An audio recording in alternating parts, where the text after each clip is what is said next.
Hello everybody, welcome back to my channel. Gamer Noob here, finishing up, I promise, what will be today's last video of I Am Dead, where we figure out Aggi's mementos, memories. This should be fun.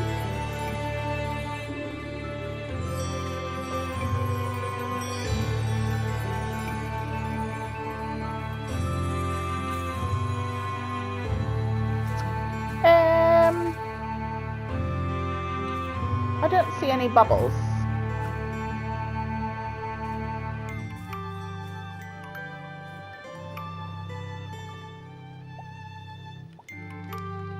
Oh. Well, don't suppose I'll ever look at Aggi's room the same way again, will I? Morris, take a look at those skulls, please. The skulls? But they have memories inside them? Oh, that's rather morbid, Sparky. Not quite.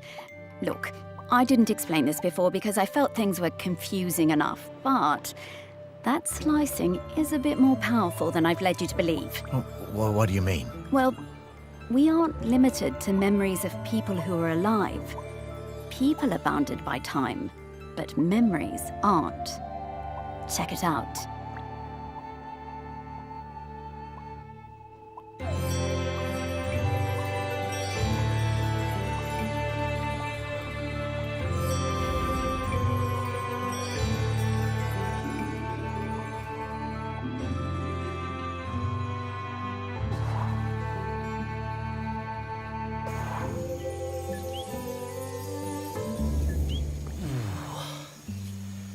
Oh, I didn't think dead stomachs could get queasy, but here we are.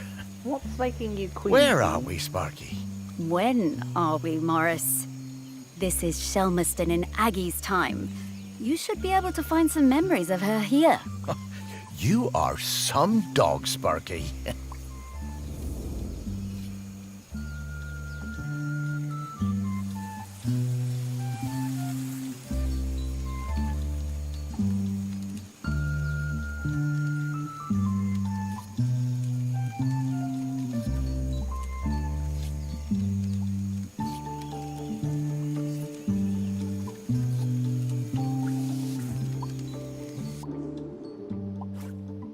Naps hut. Why, so.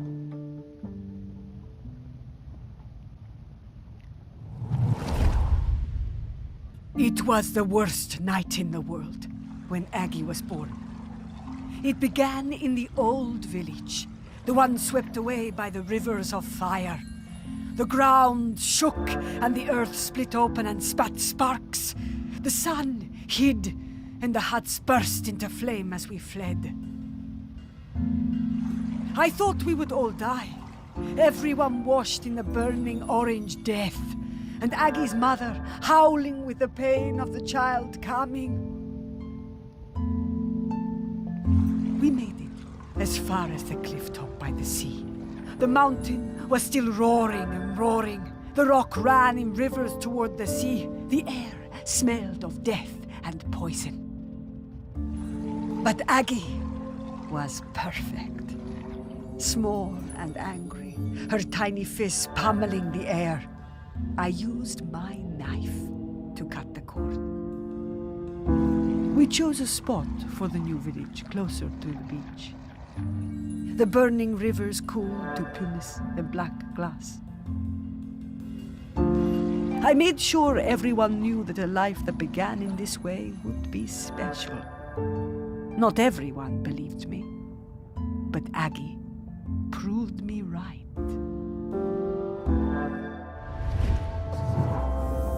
My goodness. Giving birth like that must have been awful. What a terrifying situation. So, where do you think that knife is? Should we look around here, or...? No, I'm pretty sure I've seen that knife before. Back at the museum, I reckon. Okay, Morris, let's go.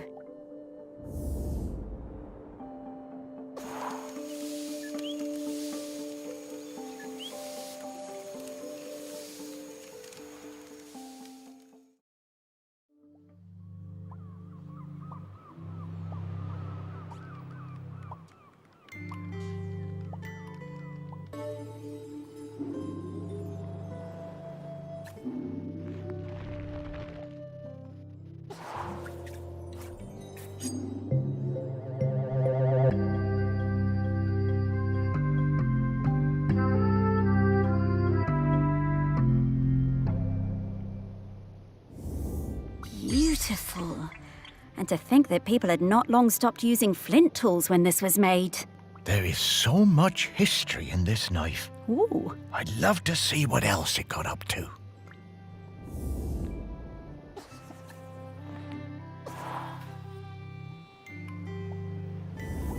I'm getting the scent of Grenkins again, Morris. I'll pop up to let you know when we're close to one. Grenkin's here too.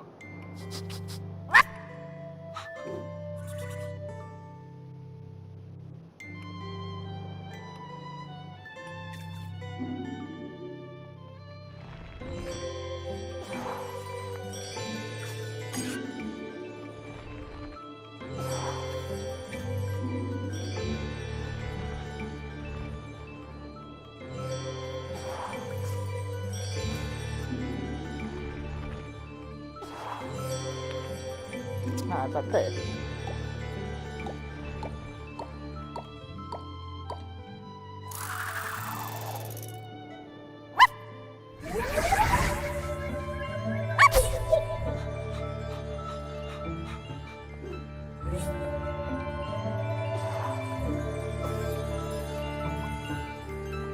Right, I think we should find all of... So we have to go in and out. Oh, that sucks. This one is going to take a while.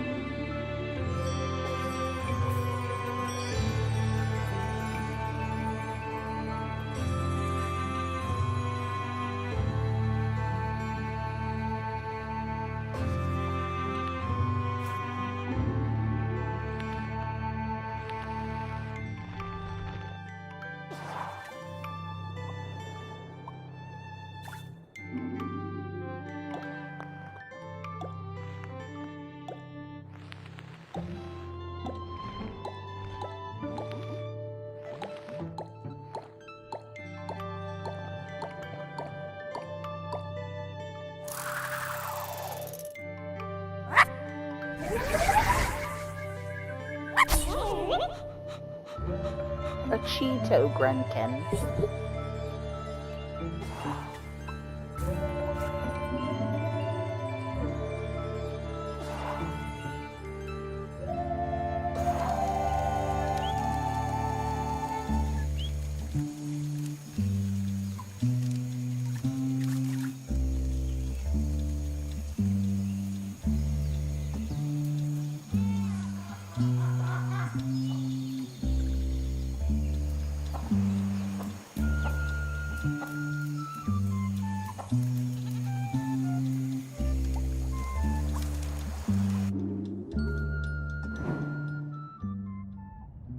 CRKK, fish person and Aggi's friend.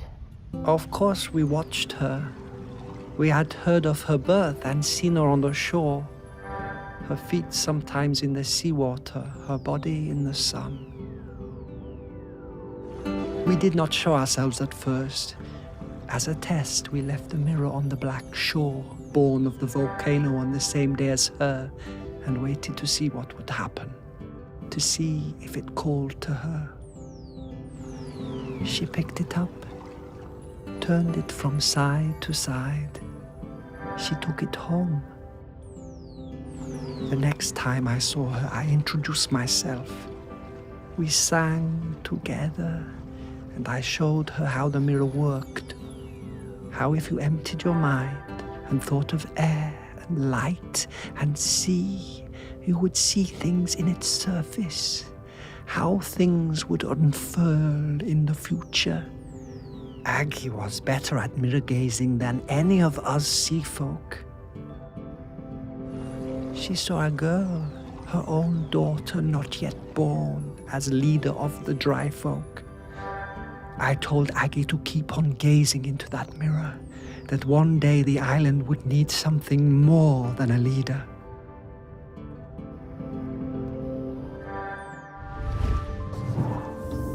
Oh, I had a box of rocks that looked like that mirror somewhere. Where did I put it?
Whoa.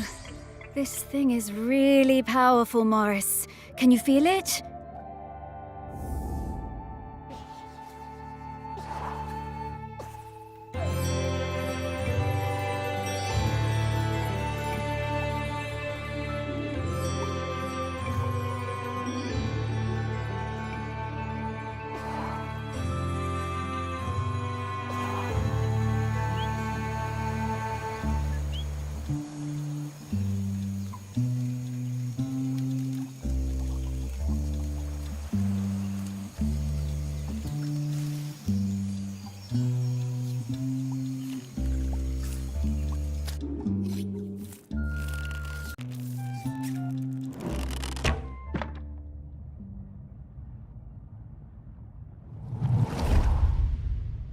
I was always fearless.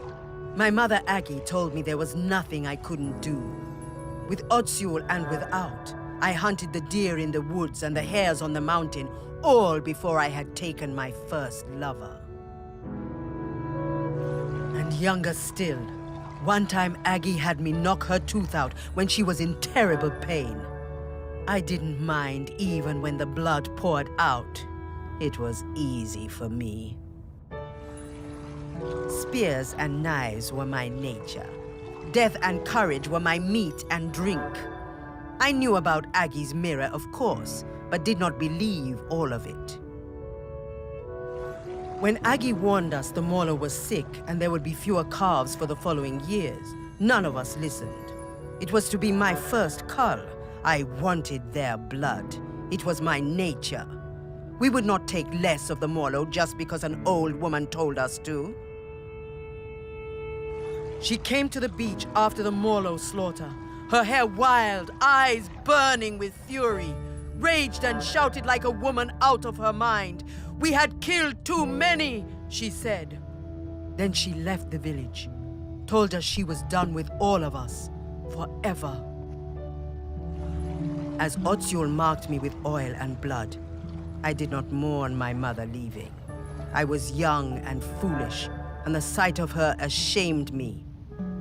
But of course, I did not see what was to come. For shame. To think that they were still having the same arguments about the Morlo way back in the Bronze Age. Aggi must have sensed the trouble ahead. Maybe she was trying to find a way to prevent it.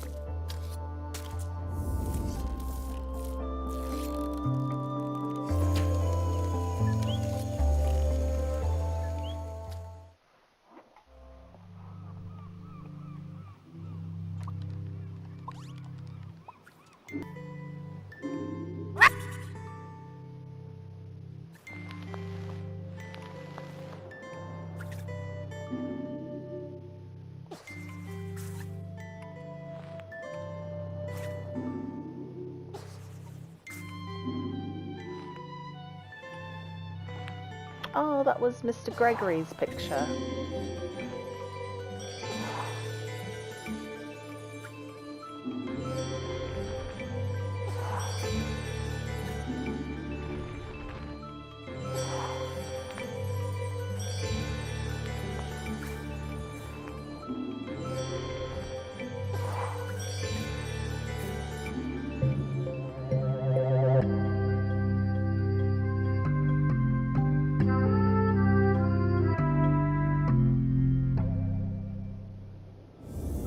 What a beautiful object. Delighted to have it in our museum.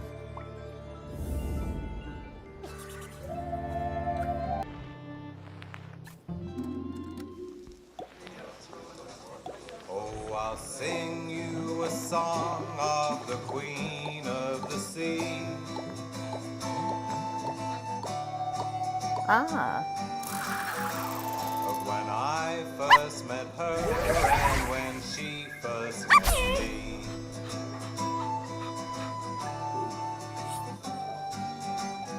Of the silver and red.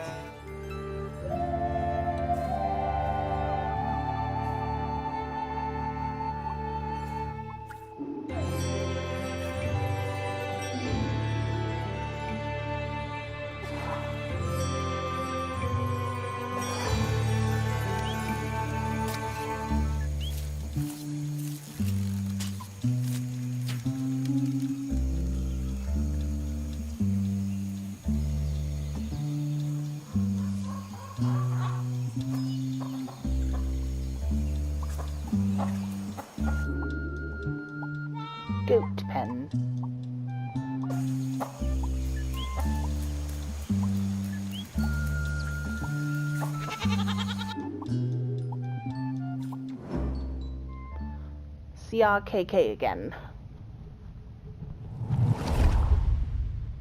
She was alone, and I would bring her food sometimes, samphire and sea urchins. She would make dry food and we would eat it together. Textures unlike any we knew that broke apart in your hands and in your mouth. We would sing together, make tea together. We became her family. The dry folk left her alone. She had a companion for a few seasons, a hind who came down from the mountain and slept at her fire. And then, for a few more, a golden hare that ate from her hand. One night we all felt it. Those of us in the water and those above. The island waking, rumbling, alive again, more furious than before. I found Aggi awake, tending her fire, unsleeping, unresting, staring into her mirror. She told me she'd seen the island sinking into orange fire and boiling sea, lost forever above and below. The village and our town in the sea caves, all gone. Aggi went to the shore and blew the sinistral shell, calling our people up from the water. Aggi sang for them the oldest song, and we spoke for some time. That night, the sea and sky was all the same color, a deep grey blue like a mackerel's back without the glitter. As the dawn approached, Aggi left the beach to return to her people, to tell them what must be done.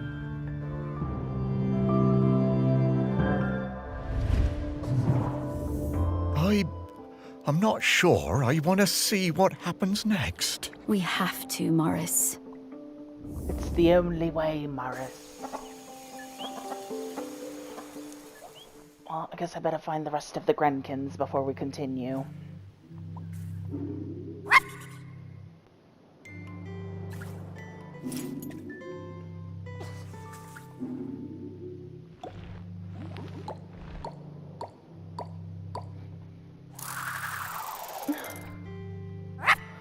Appledore Gansey. That sounds like a Harry Potter character name.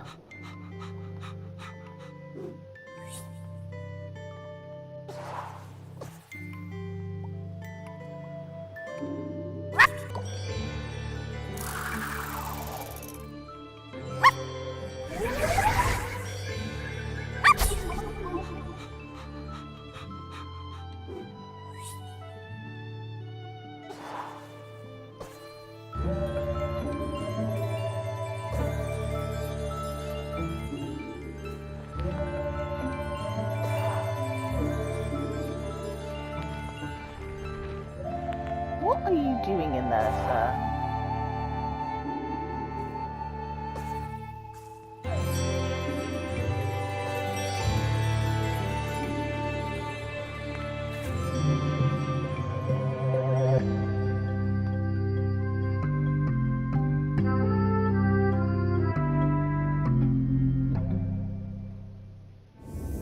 Such a small thing. But it changed the entire course of our island.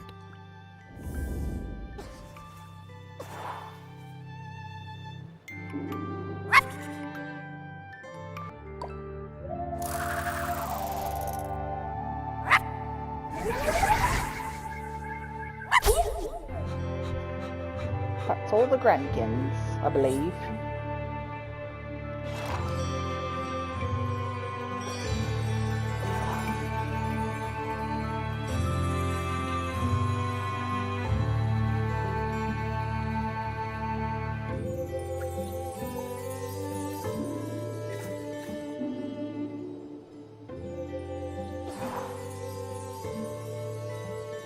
Oh, it's her fish friend's skull.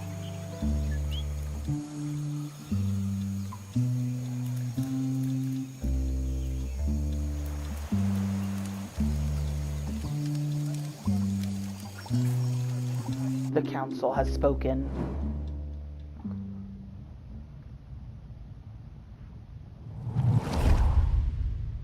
We heard the shell and knew Aggi had returned.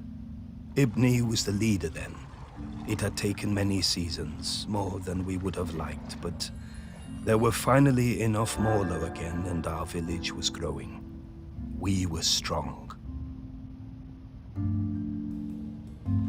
Some of the younger ones didn't know Aggi and didn't want to hear her, called her a moon-shotten crone, but Ibni looked in her mother's face and saw the truth of it.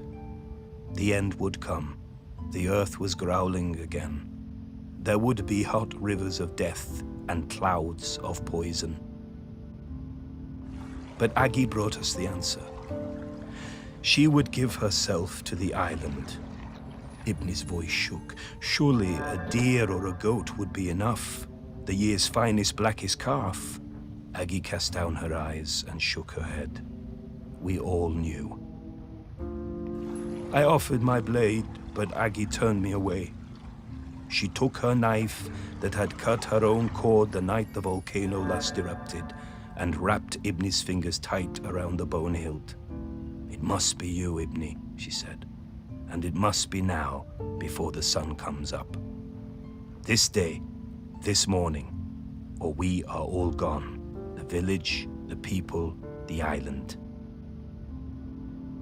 Aggi embraced her daughter. Ibni whispered something, but I could not catch the words. Both women's faces shone with tears. Aggi sat on the ceremonial stone, the tears streaming now from all of us. Aggi delivered her final message. She told us her body must not be burned or given to the sea, but lain in the earth of the island beneath the mountain. Ibni was shaking, and then I realized it was not just Ibni. The whole island was trembling under our feet, waking up. Aggi told Ibni to be quick, the end was coming. As Aggi took Ibni's hand and guided the knife to her side, we saw the fish folk rising from the sea, hundreds of them, so many. I had no idea there were so many. Aggi was quiet the whole time, but Ibni cried out. A sound of longing and hurting from her heart like I had never heard. Then she fell silent, and as Aggi's life poured from her body, the island and everything on it fell suddenly still. Utterly still. We wept then, in sorrow and relief. Then the fish folk were among us, countless, numberless. One embraced Ibni, holding her up as it seemed her own legs might give way. When the sun came up that day, land and sea folk stood together for the first time, talking and singing the old songs, Aggi's songs, together. Ibni and the fish folk took Aggi up onto the mountain. They laid her in the peat alongside the knife and all the things she would need on her journey. Ibni watched over Aggi for days afterwards. Before she was covered, she placed a sacred carved stone, Aggi's beloved hair, inside her mother's mouth, to guide her and help her keep the mountain still forever. And so it was.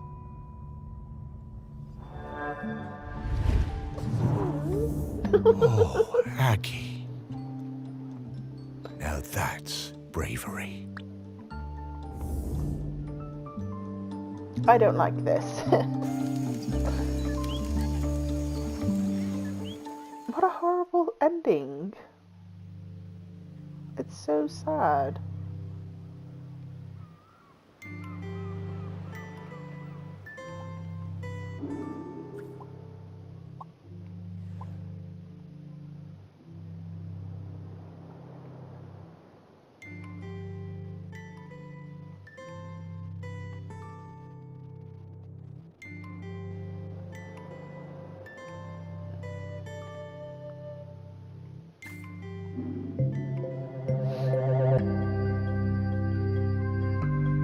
They removed Aggi. Hey, And they shouldn't Sparky, have. it feels a bit What disrespectful looking inside Aggie's body like that. You were the one who dug her up and put her on a plinth, Morris. Yeah, but I... Yes, Morris. Relax, Morris. This body isn't Aggie anymore. She's long past needing this old thing. Well, all right then. It's still your fault, Morris.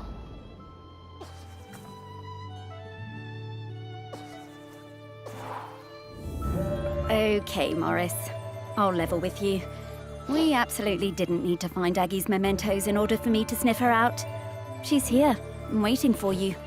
She has been this whole time. But then, why did we need to visit the Bronze Age? Aggie thought it was important for you to see those memories, so you would understand her path before you met her. But also, wasn't it cool? That it was. The things I've seen now. Oh, Sparky, thank you so much. To think, for a while there, I was worried that being dead was gonna be boring. You are very welcome, Morris. Okay, so, shall we go say hello to Aggie? Yes. Yes, we shall.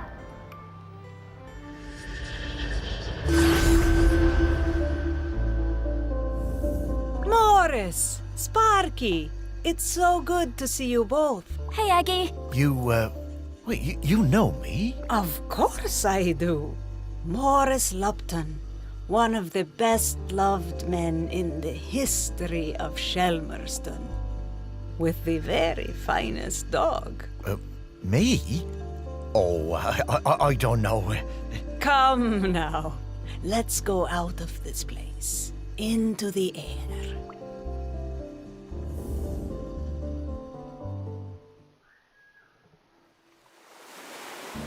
The one part of Shelmerston that looks just the same as the first day I saw it. I suppose it always will. Sparky.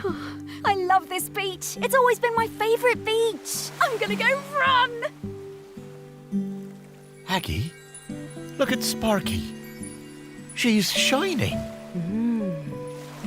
That's the hope and the joy shining out of her. That's it, isn't it? The point of all of this. It is hope, home. This island, it chose the two of you just as it chose me. And where will you be heading now? Heaven or something? Heaven, what's that? Well, I don't quite know how to explain it. But to me, it would be an awful lot like this beach. I don't know where I'm going, but I'm hoping to see Ibni, my daughter. It's been a very long time, but I remember her. We never forget the ones we love, do we, Morris? No, I don't suppose we do. I think she wants something, Morris. Huh. Would you look at that? I just found a tennis ball in my pocket. Here you are, girl.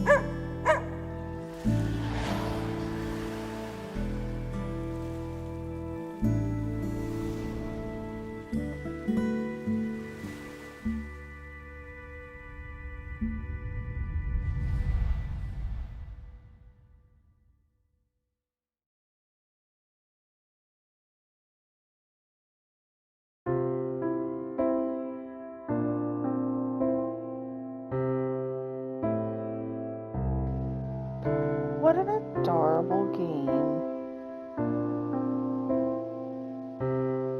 Obviously, the afterlife isn't going to be as fun as this, but one can dream, right? One can hope, or believe, rather, I suppose. I liked it.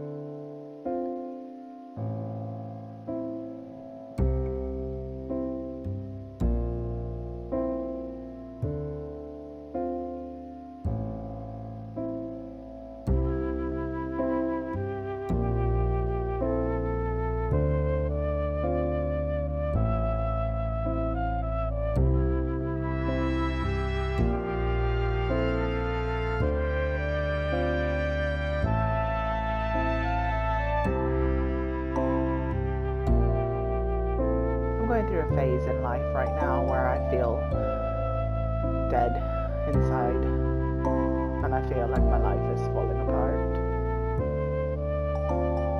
Perspective, that's what this game did for me. Put it into perspective.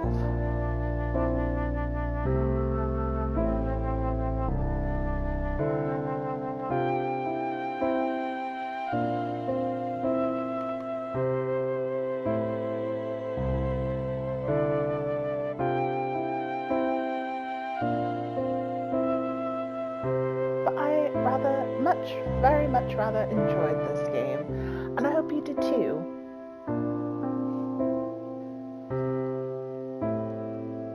It was quite fun, it was quite easy, and I especially enjoyed searching for the Grenkins, even though it was a bit tedious in some points, but it was nice.